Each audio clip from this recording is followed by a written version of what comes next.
안녕하세요. 깔루와 조지입니다.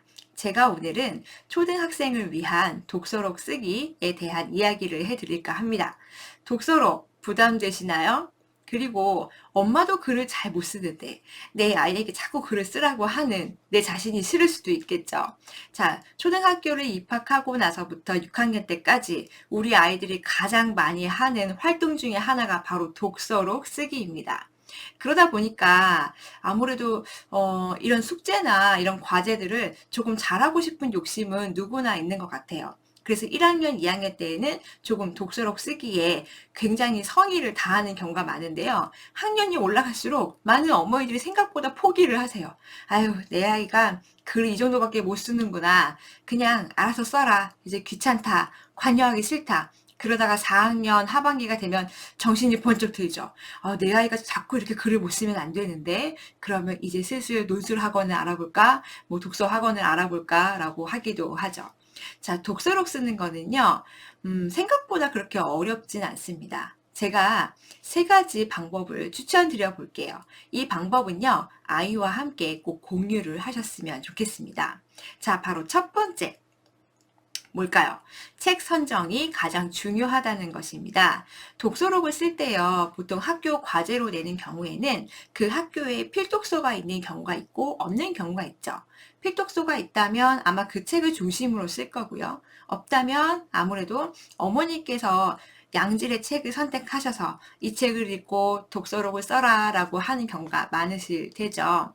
그런데요, 아이들에게는요, 독서록을 조금 자신 있게 쓰려면 자신이 쉽게 술술술 읽히는 수준의 책을 주시는 게 가장 좋습니다. 자, 그러면 아이가 생각을 잘 하지 않는 게 아닌가요? 그렇지 않아요. 뭐냐면 자신이 90% 정도 이해를 했다면 그 책에 대해서 보지 않고 친구들이나 선생님께 누구나 한테 이야기를 할 수 있어요.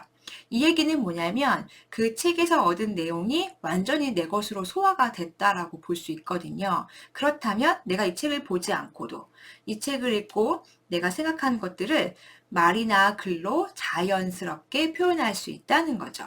바로 이 글쓰기는요, 자신감이 굉장히 중요해요. 내가 이렇게 글을 쓰면 누가 이상하다라고 하면 어떡하지?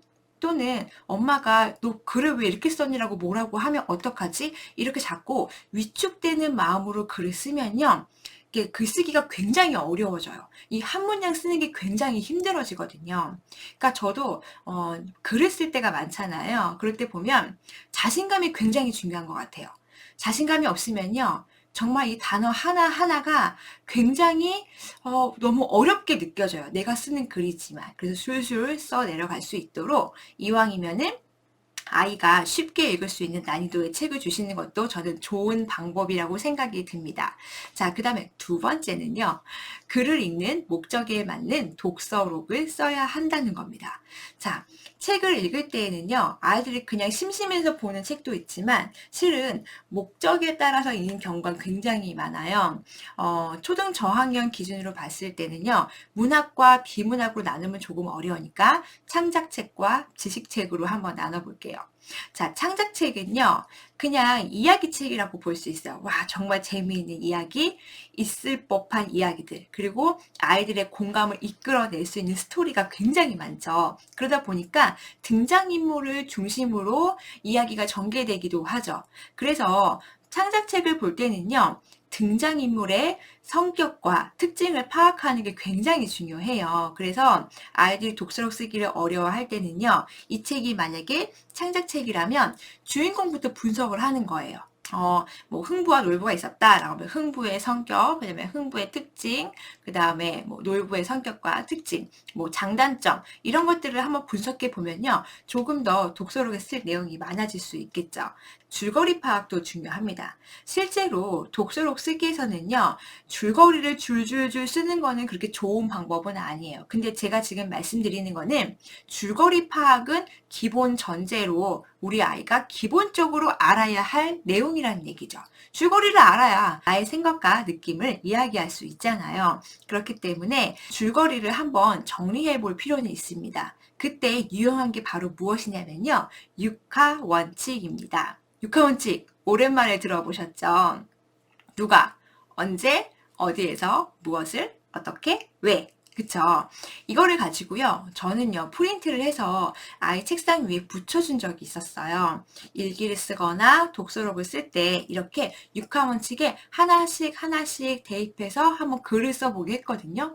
굉장히 효과적이더라고요. 생각보다 내 아이는요, 그냥 내가 하고 싶은 대로, 내 마음대로 글을 쓰는 경우가 굉장히 많아요. 그럴 때 육하원칙을 딱 적용을 시키면, 아, 내가 어디에서 일어난 일인지를 안 썼구나. 이걸 쓰면 되겠네. 내가 어떻게 했는지 그 과정을 안 썼구나. 그럼 이걸 쓰면 되겠네라고 아이 스스로 깨달을 수 있답니다. 근데 이렇게 어머니께서 설명을 해줘도 어렵다고 느끼는 아이들이 생각보다 많죠. 그럴 때에는 아이들을 위한 동화책을 하나 보여줘도 좋겠다는 생각이 들어요. 제가 추천하는 어린이를 위한 동화책 중에요. 제목이 육하 원칙대로 말하라고 왜 때문에 라는 책입니다. 이 책은요, 거의 도서관에 있는 경우가 많더라고요. 그래서 대여해서 아이들에게 한 번만이라도 읽게 해주신다면, 아, 육하원칙이 이런 거고, 어떻게 쓰이고, 내가 이렇게 쓸 수 있구나, 라고 그런 필요성에 대해서 아이들이 알 수 있지 않을까라는 생각이 듭니다. 자, 그 다음에 많이 보는 책 중에 하나가 창작 외에 또 지식책이 있잖아요. 이 지식책은요, 바로 내 아이의 지적 호기심을 해결하는 바로 그 책이라고 볼 수가 있을 것 같아요. 그래서 어떻게 해결을 해 갔는지 그 과정이 굉장히 중요해요. 책을 읽기 전에 제목을 보고요, 아이들에게 한번 이야기를 해보라고 하세요. 만약에 북극에 대한 책이에요. 그러면 북극에 대해서 너가 지금 알고 있는 게 무엇이니? 라고 물어보시는 거죠. 그럼 아이가 북극은 추워요. 북극에는 어떤 동물이 살고요. 뭐 우리가 북극에 가려면 어떻게 해야 되고요. 이렇게 줄줄줄 얘기를 할 수 있는 아이가 있는 반면에 나는 북극에 대해서 아는 것이 없어요. 그래서 이 책을 보고 알고 싶어요. 라고 하는 경우도 있죠. 내가 이 책을 보기 전에 알고 있는 사전 지식을 한번 정리를 해보고요. 그 다음에 책을 보는 거예요. 책을 본 다음에는 내가 새로 알게 된 점을 정리를 해보는 거죠. 아, 정말 그래서 나의 호기심이 해결이 되었는지 이제 그런 과정을 정리해 보면서 새로 알게 된 것도 있지만 앞으로 더 알고 싶은 점, 그리고 내가 알고 싶었지만 이 책은 나오지 않아서 좀 아쉬웠던 점, 이런 것들을 정리해봐도 저는 좋은 독서록이 된다고 생각이 듭니다. 세 번째는요, 가장 중요한 거. 뭐냐면요, 자신의 생각과 느낌을 쓸 줄 알아야 한다는 겁니다. 굉장히 어려워요. 특히 한국인들은요, 자신의 감정 표현에 굉장히 서투른 사람이 많죠. 저희 남편도 그렇고요. 저도 사실 그런 편이에요. 엄마는 되게 행복해. 엄마는 굉장히 기뻐. 그리고 엄마는 굉장히 유쾌해. 이런 표현을 생각보다 저도 잘 하지는 않더라고요. 초등학교 2학년 국어 수록 도서 중에서요, 바로 이 책이 있습니다. 짠! 보이시나요? 바로 42가지 마음의 색깔입니다. 이 책은요, 저는 봐도 좋더라고요. 그래서 아이가 글을 쓸 때 이 책을 많이 참고하도록 아이 방에 꼭 꽂아두었어요. 그래서 이 책을 읽어줄 때는요, 처음에는 이런 감정에 대해서 하나씩 읽어주었어요. 짜증, 그리고 긴장, 그다음에 차분함, 기쁨, 그다음에 열정 등등 두려움, 멀리 있죠. 그래서 이런 감정 표현에 대해서 한번 아이와 이야기를 나눠보는 게 중요해요. 만약에 두려움이에요. 그러면 아이에게 이 내용에 대해서 한번 설명을 해주고요. 너도 혹시 두려웠던 적이 있니? 하고 경험을 물어보는 거죠.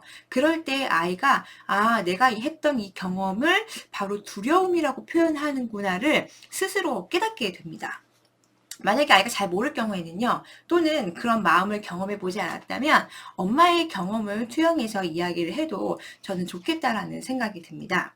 또 제가 많이 쓰는 방법 중에 하나는요, 9살 마음 사전이라는 책이 있습니다. 그래서 그 책에 목차를, 짠, 보이시나요? 이렇게 복사를 했어요. 이렇게 복사를 해서요, 아이 방 한켠에 이렇게 붙여두었어요. 여기 보면은 조금 이렇게 밑줄 쳐 있는 거 보이시나요?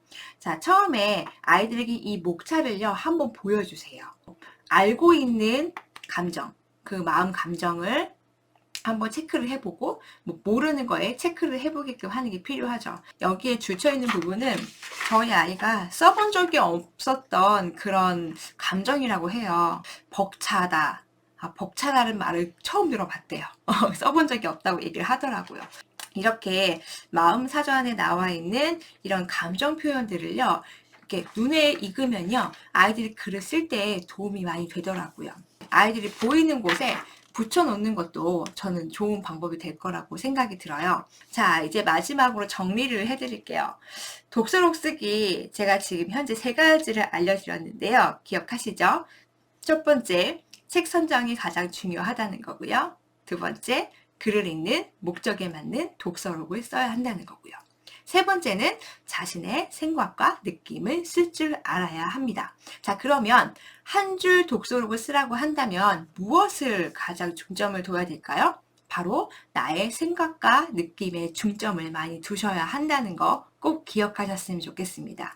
독서록 생각보다 어렵지 않습니다. 자유롭게 글을 쓰게 하고 나의 생각을 조금 정리해보는 그런 시간을 조금 주시면 좋지 않을까 합니다. 자, 도움이 되셨을까요? 다른 이야기로 만나 뵙겠습니다. 감사합니다.